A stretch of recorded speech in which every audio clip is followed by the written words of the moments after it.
and I am co-founder and president of Angel Names Association.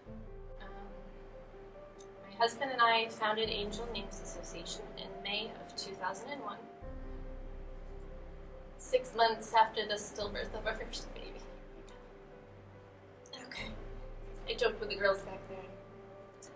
I'm hormonal every time I have to do public speaking, so. All right, restart. Good.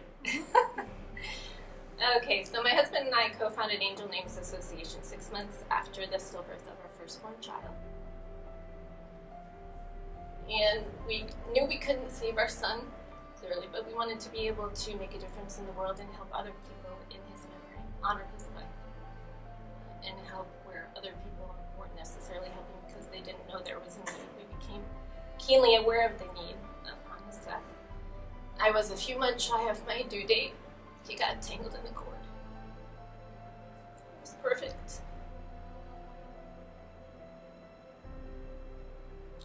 And we were fortunate to have this wonderful family who helped us take care of his final needs. So, funeral,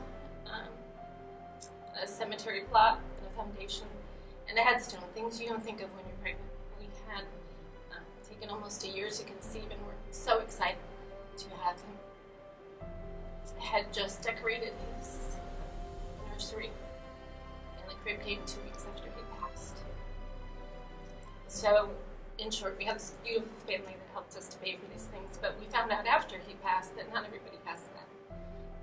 And it broke my heart to think that that would be the case for somebody, that they had to endure this loss, and they weren't able to honor their child in the way that they wanted.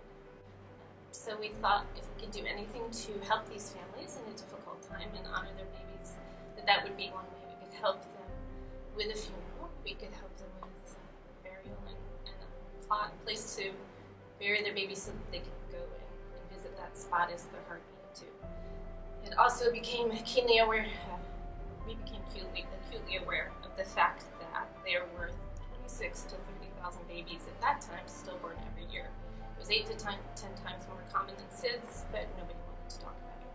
And there were so many families who had no idea why. So most of these babies are born at or near term, and they're dying for no medically discernible reason. In my son's case, the cord was around his neck, so that appeared to be what caused his death. But in the majority of cases, we don't know. And so one of the things that we decided to do was to also fund stillbirth research to see if we can find out why this happens, to make sure that we're there when it does, because nobody plans for this. Like I said, we had his nursery decorated, the crib was on its way, he passed just a few weeks short of when he was due. So to honor him, we chose to start Angel Names Association.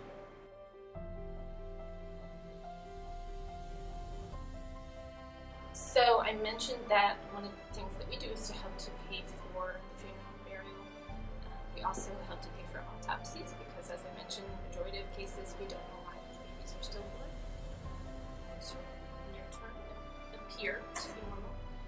So the program that takes the most of our expenses is called SOL. It stands for Securing End-of-Life Expenses, so helping to pay for this autopsy, funeral, burial, etc.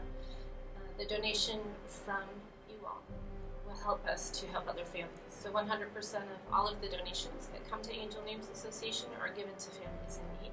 We're 100% volunteer driven, so it means every penny that you raise for us goes to these families at the darkest times. So it will be tremendously helpful. So you're also helping the SOL program by providing some hardware, which will help us to enlist more volunteers.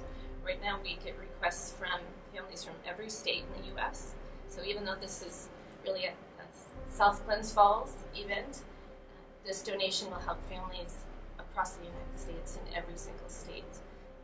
The hardware that we'll be able to get because of your donation will enable us to have volunteers who can come in, answer calls that will come 24/7 and respond to them quickly and efficiently so we can help these families.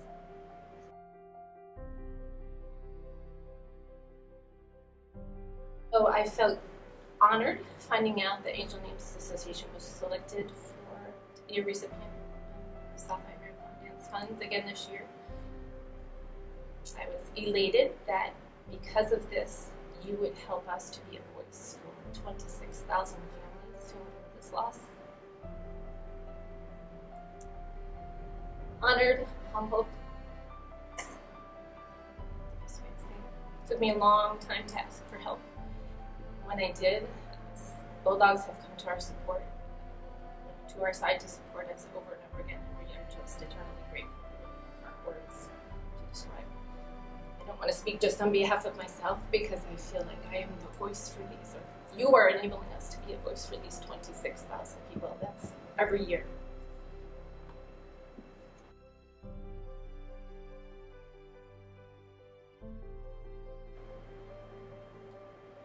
So to the dancers, I would say again, thank you from the bottom of our broken hearts.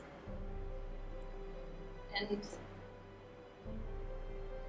please remember that every step you take and every dance move you do is for you and for all of the families whose children will never take a step. My son, who would have outgrown this by now, he would have been 19 this fall, but would have come back to watch you all dance. Baby Rowan, who is still born in the South Glens Falls area, I think will be going into kindergarten, first grade. There's a family who lost 7 babies who wanted me to tell you how grateful they are to you for all 7 of their babies. You can dance for them too. And for Allison and Layla and Susanna and Luke and Nicholas and more names than I could speak. They are all names that belong to beautiful babies who are stillborn and who can't walk or talk or say I love you or cheer you on, but all of their families are cheering you on. And we're so thankful. Thank you so much. Thank you, dancers, and go Bulldogs!